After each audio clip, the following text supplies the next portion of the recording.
അവർ ഇപ്പോൾ ഹൈക്കോടതിയിൽ നിന്ന് അവർ 134 അവിടുത്തെ സെഷൻസ് കോടതി 134 റെക്കോർഡുകൾ അവർക്ക് ലഭിച്ചു. അതുകൊണ്ട് 10-22,000 ഷീറ്റുണ്ടെന്നാണ് പറയുന്നത്. എന്തായാലും അത് കിട്ടിയുണ്ട്. പിറ്റേ ദിവസം തന്നെ ഇന്നലെ വീണ വിജയനെ അവർ ഒരു പ്രാഥമികമായ അതുമായിട്ട് ബന്ധപ്പെട്ട് ചോദ്യം ചെയ്യുകയും ചെയ്തു. രാത്രി 8 മണി വരെ ചോദ്യം ചെയ്തു.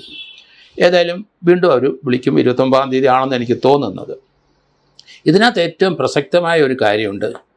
ഈ 2,78,00,000 രൂപ വീണ തായ്ക്കണ്ടിക്ക് കൊടുത്തു എന്നാണ് അതിന് എവിഡൻസ് ഉണ്ട്. ആ പണം അവരെന്ത് ചെയ്തു എന്നുള്ള പ്രസക്തമായ ഒരു ചോദ്യം, അതിന് ഉത്തരം കണ്ടുപിടിക്കണം ഇഡിക്ക്. അത് ഏകദേശം ആയിട്ടുണ്ടാവും തോന്നുന്നു. ആ പണം എങ്ങോട്ട് പോയി, വേറൊരാളുടെ അക്കൗണ്ടിൽ പോയോ, അത്